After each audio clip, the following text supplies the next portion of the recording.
Stop! Jackson heard, realizing it was his wife's friend Becky, who everyone calls Bex. He had returned home from his Saturday golf game feeling sick with Montezuma's revenge. Nearly having an accident on the fourth hole, he decided it was best to stay close to a bathroom for the rest of the day. Peering through the open sliding patio door's screen, he spotted his wife and three of her friends relaxing by the pool, sipping mimosas.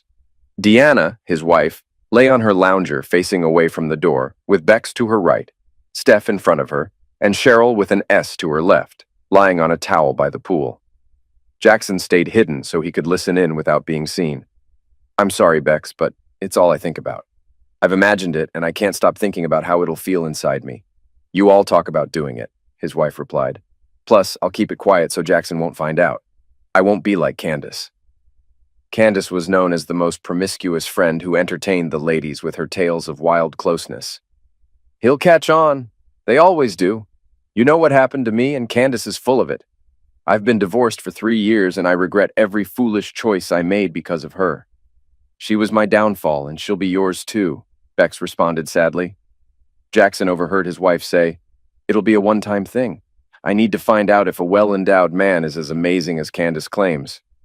"It's not what you think," Cheryl chimed in. Cheryl had been married about as long as Jackson and Diana had. "Back in college, I hooked up with a guy who was well-endowed. Then I met Bert and realized he could love me better. The well-endowed guy was boring beyond that one aspect. His life was just sports, nothing romantic or interesting." She paused to take a drink. "That was all there was to him." Steph, who's never been married, warned, "I told you when you wanted to hang out with us on girls' night not to fall for any guy you might dance with. They go to clubs looking for closeness, not a dance partner. And now you've started something with this guy. Like it or not, you're seeing him." "I'm not seeing him. We just have drinks, dance, and fun," Di responded, hesitating. "Until last night. He's been bragging about his size and wanting to sleep with me. I resisted until he showed me, and now I can't stop wanting him." She grinned. "Just thinking about it turns me on." Bex leaned closer to Deanna with a serious tone. "Listen, Candace isn't living some dream with amazing closeness every night. She's lonely, just like me. I can see you're on the same path. I'd do anything for a guy like Jackson. He's kind, successful in his business, and a great dad." Standing up, she wrapped her towel tighter. "If you let Jackson go, I'll do whatever I can to be with him." Di looked at her friend earnestly. "I need to do this. Just once, and that's it," Bex replied with a sad look. "It's never just once. I've been there, I know." Jackson's stomach troubles were forgotten as he listened intently to the conversation. Anger surged through him. His wife, his partner for over 2 decades, was planning to sleep with some guy she met at a club. That's absurd, he thought. In a burst of fury, he forcefully pushed the screen door off its rail as he stomped over to the poolside.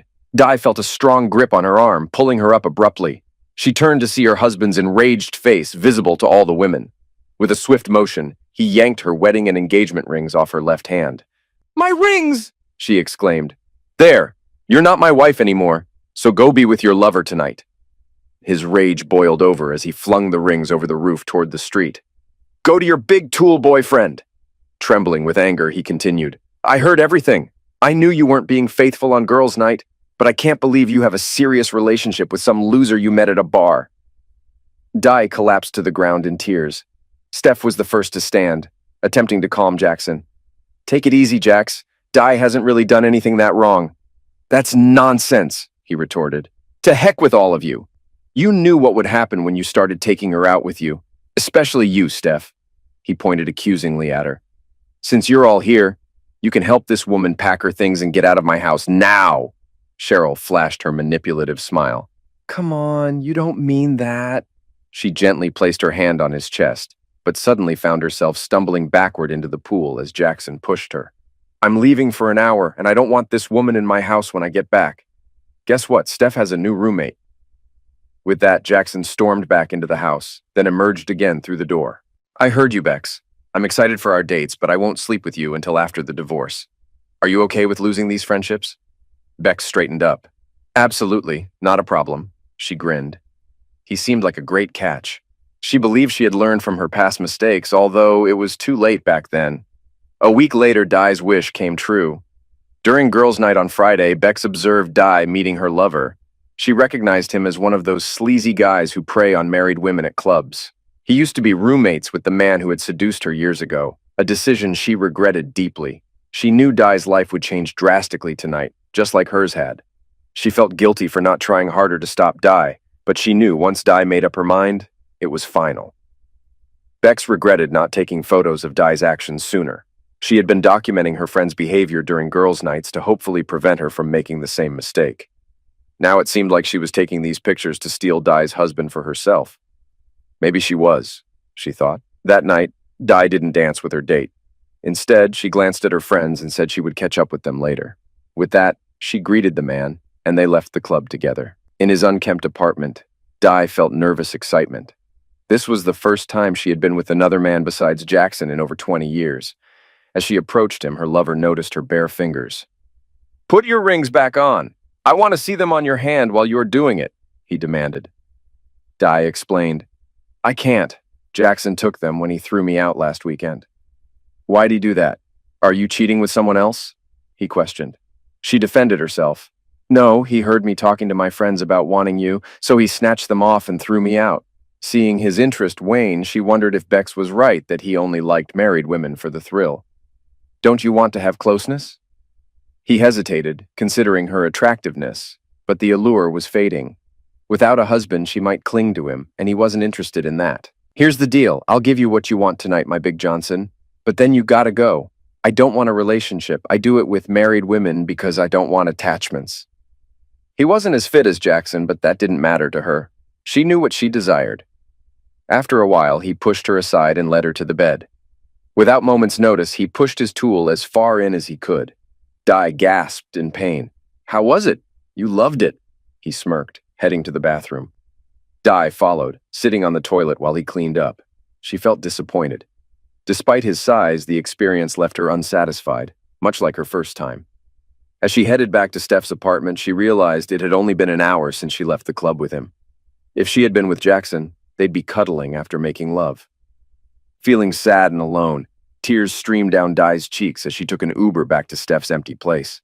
Jackson spent the week getting ready for his new life. Some might call him cold, but that's how he handled problems, compartmentalizing them. With a successful business, he could delegate tasks and focus on what mattered. He didn't want revenge in the divorce settlement. Despite over 2 decades together, Dai had changed, seeking girl time every week. Sometimes he grew tired of the constant presence of her friends around the pool. While Dai was experiencing her big one, Jackson was 2 hours away having dinner with their son at college. He wanted to tell him about the divorce man to man, preempting potential future issues. He knew his son might see things differently. The next day, Saturday, Jackson returned home after lunch with his son. He hoped the visit hadn't affected the boy's grades. Meanwhile, Steph grilled Dai about her night with her lover. Disappointed, Dai admitted it wasn't what she expected after hearing Candace's and Steph's tales. She had hoped for great closeness but ended up sore. Steph insisted she needed the right partner, and she had just the guys in mind. She had dated 2 guys who knew about each other, and she believed she could arrange a double date with them tonight. After dinner and dancing, the 2 couples returned to Steph's apartment. Steph had her choice of the 2 men, and her second pick was more than happy to be with Dai. They fooled around on the sofa. Soon, she felt disappointed as he continued his clumsy attempts. Was this her future? Unfulfilling encounters with men who only cared about their own pleasure? She rolled him off and headed to the bathroom to shower, feeling dirty. In 2 nights, she had been with 2 different men and felt let down by both. As she lathered up under the warm water, she felt a cool breeze and realized someone had joined her in the shower. He grabbed her, but she couldn't push him away due to his size. Desperate, she grabbed a soap dish and smashed it into his head, causing him to slump to the floor. She climbed onto the toilet seat and screamed for Steph. As Diana stood on the toilet seat waiting for rescue, Jackson was fast asleep on the sofa, where he had been since he kicked her out. He could sleep there, but he couldn't bring himself to sleep in their bed, fearing she might have been with other men there. He woke up to a knock at the door, dressed only in boxers and a t-shirt, feeling groggy. If he had looked through the peephole, he might not have opened the door, but he did. And there stood Candace, known as the Queen of Promiscuity. Physically, Candace was stunning, with a petite, great figure. She owned her own fitness franchise, specializing in training overweight individuals. However, Jackson always saw her as a beautiful exterior with a rotten core. It was past 1 a.m. and she was dressed in a revealing black dress, flaunting her assets. Jackson frowned at her arrival. What do you want? She flashed her smile, a tactic that usually worked. I thought you might need some company tonight, and I'm here to offer my services. She took hold of it, stroking it while speaking to him. Very nice, Jax. This will do just fine. Jackson firmly removed Candace's hand, shaking his head. Not happening. Go home. She adopted a playful expression. Come on. I heard you and Di split, so why not have a little fun? Pushing her back, Jackson shut the door firmly in Candace's face, ignoring her smile as she walked away. The next morning, Jackson did something he hadn't done in 2 decades. He cleaned up and went to church. Though he was Baptist by upbringing, he opted for a nearby non-denominational service. Arriving early, he chose a seat near the back, avoiding inconveniencing others. The sermon touched on letting God guide one to become a better person and help others, stirring something within Jackson. Despite his success, he felt a lack of fulfillment in giving back to others. Perhaps mentoring youth could make a difference, he pondered. Feeling uplifted, he returned home to find Deanna waiting on the front steps, visibly upset. She stood and began shouting at him, demanding to know where he had been and why she couldn't get inside. He calmly responded, I went to church. Instead of fooling around, maybe you should consider finding a church too. There are plenty of men there, I'm sure. After unlocking the door, he entered, and Di followed. She wasted no time expressing her desire to return home, citing her discomfort with Steph's lifestyle. No, you can't move back here. I've released you from your vows, which you were going to break anyway, if you haven't already. How was your encounter with the big tool? Jackson interrupted before Di could finish. I didn't, Di started, but Jackson cut her off. Don't lie. I know you too well. I can tell you've been with him since you left. Di remembered when Jackson warned her about going to girls' night with her friend last year. He had made it clear it would lead to infidelity sooner or later. She didn't want to admit he was right. He emphasized that it was wrong for married people to act single, as it could jeopardize his business. As Di tried to hug him, he stopped her. Tomorrow, I'll have Tracy, my new assistant, send you a list of affordable apartments. You can take the bedroom furniture and anything else you need. Tears streaming down her face, Di pleaded, I can't survive on my own. You have to help me. Jackson remained resolute. You didn't have to work. I make enough money. But you insisted on a job. Yet you've saved nothing. You spend your entire paycheck immediately. That has to change. As a divorcee, you'll need to manage your finances. Many families live on less than what you earn. He escorted her to her car. You'll be served on Wednesday at work, unless you prefer to visit Abe's office on Tuesday for a quieter serving. Di received the papers at work on Wednesday, still hoping Jackson wouldn't go through with the divorce. She'd been with him for over 2 decades and usually got her way. But she was learning that a Jackson who loves you is different from a Jackson who chooses not to love you. Wednesday night, alcohol flowed at Cheryl's house as the girls gathered to cheer up Di. With too much booze and no food, Candace arrived with more alcohol, unaware of the somber mood. I didn't know this was a party. As they drank more, tongues loosened, and Candace revealed her intention towards Jackson. The drunken ladies burst into laughter. Cheryl chimed in, Bex has dibs on that. Ha! Candace stood up, running her hands down her figure. Does she think her mommy bod can compete with this? Confessing her failed attempt to seduce Jackson, Candace remarked, What were you thinking, Di? Your man's got nice tool. I grabbed it. I know quality when I feel it. Maybe I'll marry Jax. I wouldn't have to work. Just keep him satisfied and I'd live the good life. She smirked. Or maybe I'll marry him, enjoy him for a bit, then divorce him. You know I can't stay faithful. Diana was starting to grasp the gravity of her actions for the first time. As Di continued drinking, Jackson greeted Bex and her kids at the front door, holding a casserole dish. Thought you might need a friend tonight. They dined on the patio, discussing Jackson's feelings since he asked Di to leave. Meanwhile, Bex's children played basketball in the backyard. I'm sure you know the others are with her now to help cope with being served today. I chose to be here with you instead. Thank you for being there for me, Jackson expressed his gratitude. Bex didn't stay long as her children had school the next day.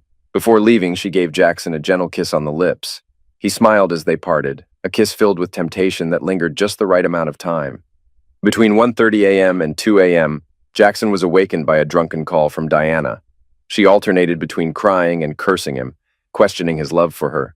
To Jackson, it seemed Di didn't love him enough to avoid going out to clubs and engaging in who knows what activities.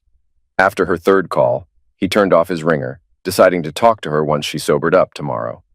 At 11, Jackson dialed her number, but she didn't apologize for the drunken calls from last night. He questioned why she hadn't returned Tracy's call about the apartments she found. Ignoring his question, she expressed her desire to return home. No, our marriage is done since you've been with other men. You couldn't even wait until you were served before seeking another guy. I hope it was worth it. A whole week of you couldn't resist trying out other men. There was a knock at the door, and Jackson saw Bex holding a paper bag. He gestured to wait as he finished the call. Deanna, you wanted other men, so I'm giving you the single life you seem to want. Sign the papers. If you don't meet with Tracy tomorrow, I'll pick an apartment for you. I'll cover the first 2 months' rent. That's it. Gotta go. Bex just brought me lunch. He hung up. By 6 in the evening, Stephanie was fed up with Di's complaints.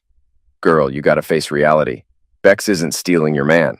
Let's be real. You wanted that guy's bigger tool, and you got it. But what did Jackson get? He realized he can't give you what you want after 20 years of marriage. Sorry, but no man wants that. The Jackson I know won't take you back. Di didn't want to hear it. But you didn't stop me. Steph gave her a look. Why would I? When you want something, you go for it. That's who you are. And besides, I'm no saint. You messed up and now you want Jackson to act like it never happened. Be glad he doesn't know everything you've done. Change into something better. Let's cheer you up. 2 weeks had passed and Di had experienced disappointment with several new partners. On Monday evening after work, Bert and Cheryl accompanied Di to the apartment Jackson had arranged for her. He had furnished it with her favorite master bedroom set and items from their home.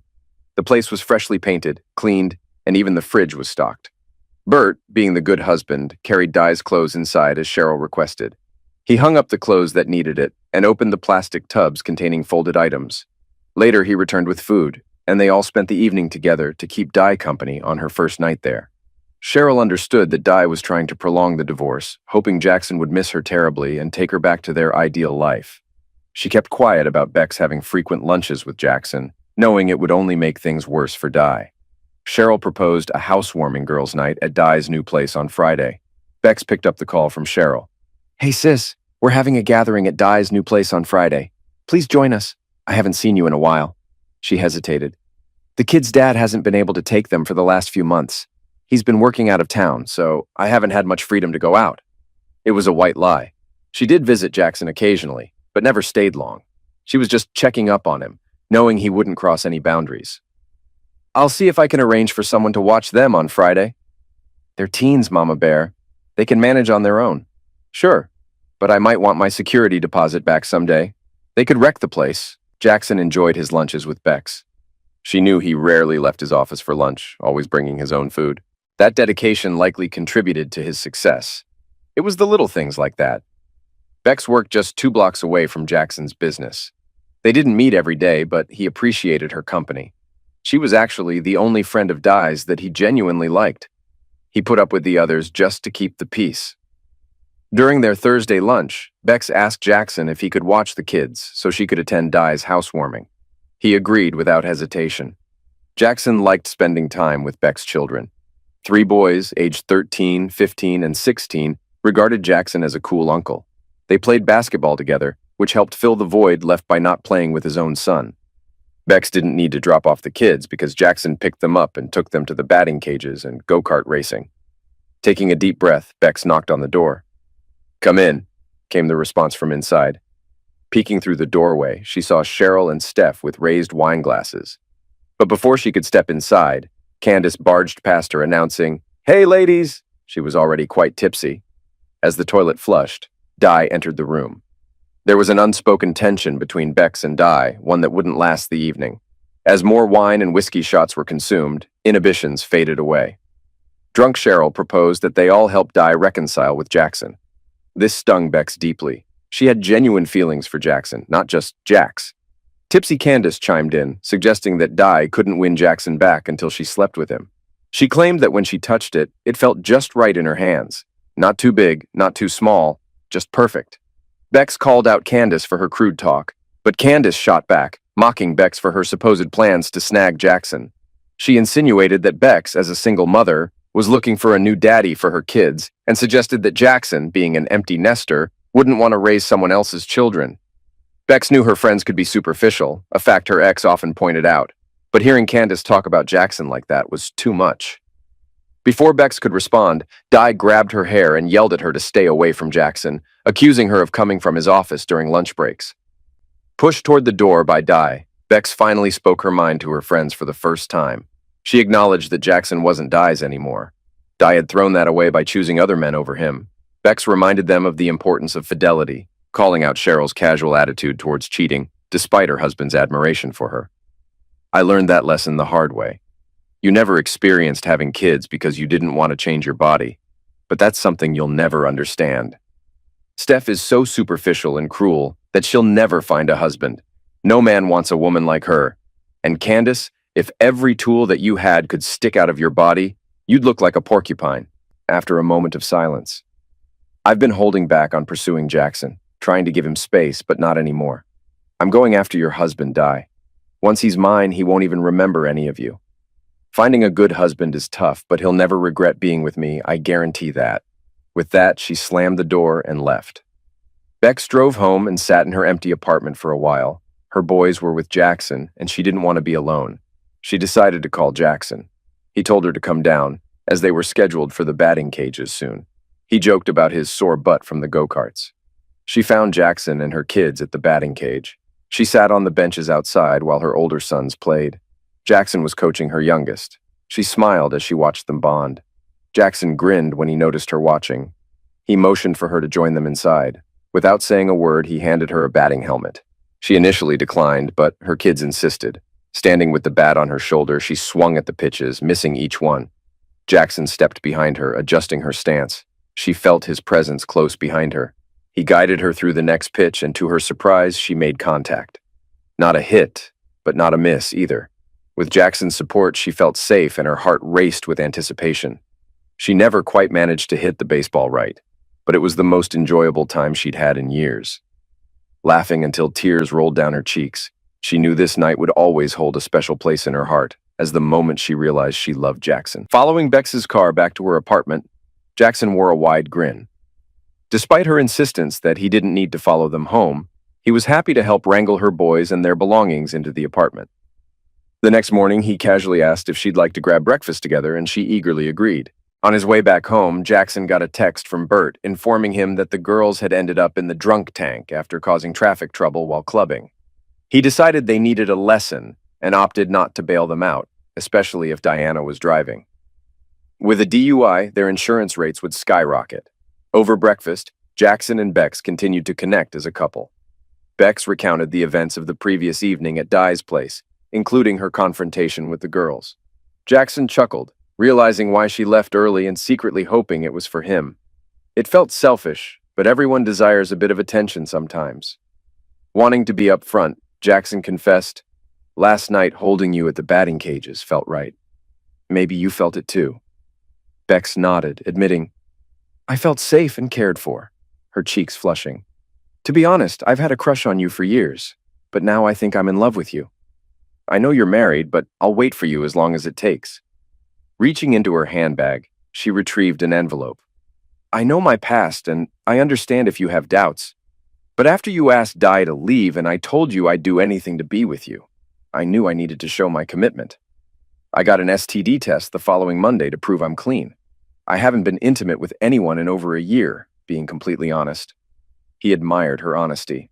"Becky, I've seen you make mistakes. And I was there during the tough times before your divorce. I've always known you to be a good person, but I couldn't understand why you kept going out at night, especially when it led to your divorce." She glanced down. "Right now, you might not get it, and I hope you never have to, but when you're divorced with kids, you don't get to go on dates. But you still want to feel wanted, even if you know you're not someone's forever. A woman needs to feel desired, and I wanted closeness. It's as simple as that." Looking back up, she continued, "But I learned from that. Being a good mother became more important than hooking up. I thought that if I improved myself, maybe I'd attract a better kind of guy." "Why did you let Diana join you on your nights out?" he inquired, knowing she'd be honest. Reaching across the table, she took his hands. "I tried to stop her, but, once she sets her mind to something, it's happening. Even though I wasn't planning to leave with a guy, I felt I needed to be there to prevent her from making the same mistakes I did." He grinned at her. "You're not too great at that job." As they held hands, he spoke sincerely. I feel like we have a connection. And when I said I'd date you that day on the patio, I meant it. You've always been the best of her friends, and I enjoy our conversations. I look forward to our lunches and calls. You keep me in check when I'm being dumb, and you always make me laugh. Plus, you're a fantastic mom. Bex appeared concerned as she spoke. Since we're being honest, I feel the same way. But look at me. I'm not like the others. I don't go to the gym. They criticize my mom bod. I don't have the money for that.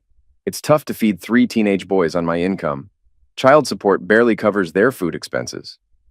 He gently squeezed her hands. You look fantastic with your pretty and curvy figure. I really like curves, he said, grinning mischievously. I can't wait to see more of them. The server brought their bill and grinned as she overheard their conversation. He grabbed the check from the table as they got up. Turning to her, he asked, Do you have any plans for today? Bex leaned into him, giving him a light kiss. Well, there's something I haven't done in a long time. It's been like over a year. In his boxers, Jackson stood in front of his bathroom mirror, feeling nervous. He was about to be close with a woman other than his soon-to-be ex-wife for the first time in over 25 years. After discovering Dai's infidelity, he felt insecure. But he found Bex incredibly attractive. His dad would have called her a woman with curves in all the right places. Taking a deep breath, he opened the door. He expected to find her waiting for him on the bed, but she surprised him by being under the covers with them pulled up to her chin. Jackson was slightly disappointed. He had wanted to unwrap her.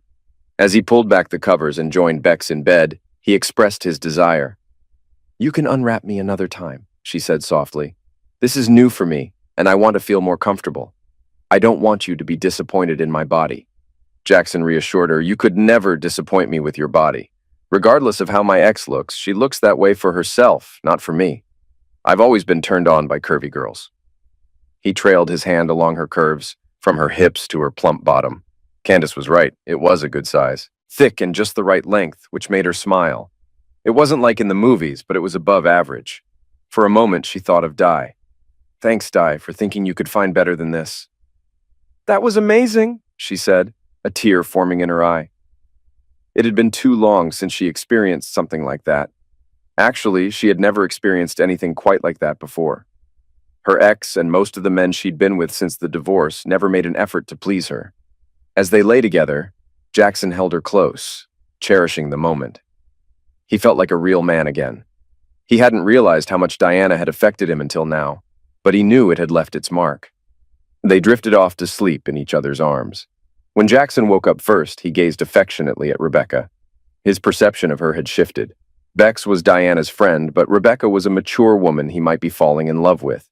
He enjoyed her company and cherished spending time with her and her boys. He hadn't realized how much he missed being a father figure. Rebecca, he said for the first time, I'm not sure where this will lead, but I don't want to be with anyone else but you. I don't want to assume you feel the same, but I hope you do. She kissed him back warmly. I'd love that. Rebecca's smile faded when she noticed the time on the alarm clock. Oh no, it's past 1. The boys must be worried. Jackson got out of bed and got a glimpse of her body for the first time, and he was pleased. Despite any insecurities she might have had about her weight, he found her perfect. Can I use your shower? Sure thing, he replied, briefly considering joining her in the shower, but realizing that being a responsible mom was a priority. I'd like you to bring the boys back in a couple of hours. I want to make sure they're okay with me dating their mom, he requested. She smiled appreciatively at his thoughtfulness. Upon Rebecca's return with her sons, Jackson had burgers grilled and a table set with potato salad, beans, and condiments. After they finished eating, Jackson took the boys aside while she cleaned up the table mess. They gathered around the fire pit. Boys, I want to have a serious talk with you. I care a lot about your mom, and I'd like to start seeing her romantically if that's okay with you. Your opinion is important to me, because I've grown fond of all of you as well. Can I date your mom? The 3 boys exchanged looks, not accustomed to being asked such a question. None of them spoke to each other. The younger 2 glanced at the oldest brother, who nodded in agreement. The oldest, taking on a sense of responsibility, looked at Jackson. Yes, sir, we'd like that. Jackson rose to his feet, and the boys followed suit as he gathered them into a group hug. As they hugged, Jackson heard the youngest ask, Are you going to be our new dad? He hugged them tighter. If that's what you want, I'd be honored. Rebecca got emotional as she watched the scene unfold. Her boys needed a positive male influence in their lives just as much as she did. She grabbed a napkin to wipe away her tears as she saw the youngest boy grab a basketball from the shed and head towards the court with Jackson and his brothers for their usual 2-on-2 game. While she was taking out the trash from their meal, Rebecca heard the doorbell ring. "Jackson, someone's at the door!" she called out, but he didn't hear her over the sounds of the basketball game. She dried her hands on a kitchen towel and went inside the house to answer the door. As she opened the door, she was surprised to find Di standing there. Rebecca stumbled backward and ended up sitting on the floor when Di pushed her way inside. "What are you doing in my house?" Di snapped at her. Rebecca got back on her feet and pushed Di back a step. "This isn't your house anymore. It belongs to Jackson. You live in an apartment over on Richard Street. Remember? You kicked me out of it last night." Ignoring her, Di brushed past Rebecca, searching for Jackson. "Where's my husband? I've been in jail all night. He should have come to bail me out."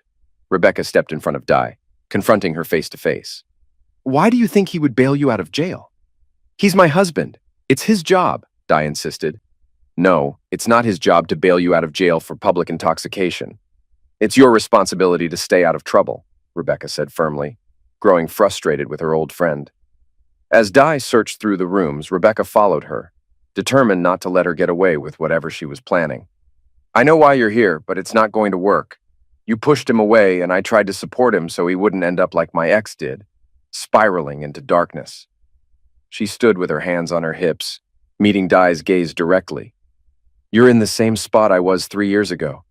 You messed up and lost your husband because you did things a married woman shouldn't do. Now you'll face the consequences. Loneliness hits hard. Every night you'll come home to a cold, quiet apartment, missing the sounds of a loving family. I was lucky. I had my kids. But your son's grown and your husband's leaving you. It's going to be tough being lonely and 45, spending weeknights at home, waiting for the weekends to find some man, any man, to keep you warm." Di stared back at Bex. Rebecca went on, offering some dating advice. "Sure, you might find guys with bigger tools, but from what I've seen, they're too focused on themselves and their tools to offer anything else to a woman besides act itself. They often struggle to keep jobs or have issues at work because they're chasing other women. They're only good for a quick act. You're attractive, so you'll find plenty of men willing to sleep with you, but those guys at the bar just want to get laid. You won't find a new husband there. Plus, at your age, most of those drunks have trouble getting it up." "Steph makes it sound like you've been with dozens of guys in the last month, so I figure it's probably closer to 10 or 12. Since you're here, I bet none of them, including the guy with the big Johnson who started this mess, have been good lovers." Di stayed silent, but her lack of response spoke volumes. "Di, I didn't plan for this, but this morning I made love to Jackson," Rebecca confessed. "We both know something. We share something. We both know he's an amazing lover. So caring, so passionate." She smiled to herself. "That's something really special." Di started to cry. "I'm so stupid. You're right. He's wonderful, and he's the best lover I've ever had. I forgot that. I thought I could have an adventure he'd never find out about, and experience something better. That once-in-a-lifetime kind of closeness." She paused, her voice dropping. "But I already had that," she whispered. Bex walked to the patio door. "Jackson's outside with the boys. I can go get him." Di stood next to her friend, watching Jackson make a perfect shot in basketball. "He's such a great dad. I forgot how much I enjoyed watching him play," she remarked, glancing at her friend. "Do you love him?" "I do," Bex confessed. "Today was our first time together. I'm not sure if he loves me like I do him, but if he chooses me, I'll spend my life making him happy. Menopause is coming, and I know it'll change things. But Jackson seems like the type who'll understand and work through it with me." Deanna teared up. "I came here hoping to win him back, to be with him one more time, even if it's just out of pity. But if he's making love to you, it's over. He's moving on. I know him well enough to see that." Turning towards the door, Di paused. "Let him know I'll get a lawyer and sign the papers." Rebecca informed Jackson about Di's visit and the impending legal proceedings. He helped her and the boys get ready to leave. Before they drove off, he kissed her gently and closed the car door. 7 months later, Di requested a brief meeting with Jackson and his attorney before their court appearance. Jackson understood Deanna needed closure. She apologized for her selfishness and resentment, admitting she'd forgotten how amazing he was.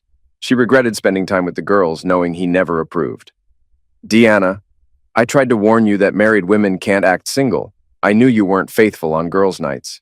People saw you even if you didn't notice. I received pictures and messages over the years, but I ignored them because I loved you. But enough was enough. When I heard you planning to cheat, I knew it was over. If you didn't want me, you could have someone else, but I won't tolerate disrespect anymore. He rose to his feet. Take care, Deanna. You'll always have a place in my life. We share a son, so there'll be occasions like birthdays and holidays where we'll cross paths. I'll be polite and friendly. If there's an emergency, I'll be there. But we'll never share a bed again. I've always been faithful to one woman, and that won't change. With that, he closed the door, leaving Diana in tears. Rebecca stood by Jackson near the basketball court. It marked their 5th anniversary, and she needed a moment of calm away from the festivities inside. Jackson's son had quickly bonded with her own boys, and now he was married with a child on the way, back home to work with his father. Her eldest had graduated recently and was eager to start his own business. The middle one had pursued plumbing after trade school. Despite the celebration, she felt a pang knowing her youngest was about to leave for college. Nearly 24 years as a mom, and now she faced being an empty nester and a grandmother. Jackson hugged her tightly, understanding the bittersweet moment as her youngest prepared to leave the nest. He smiled warmly at her. Remember, I love you. She picked up the basketball. I won't ever forget. Dribbling the ball, she glanced at Jackson. Think the boys want to play? He grinned back, and they watched as their sons poured out of the patio door, ready to join in.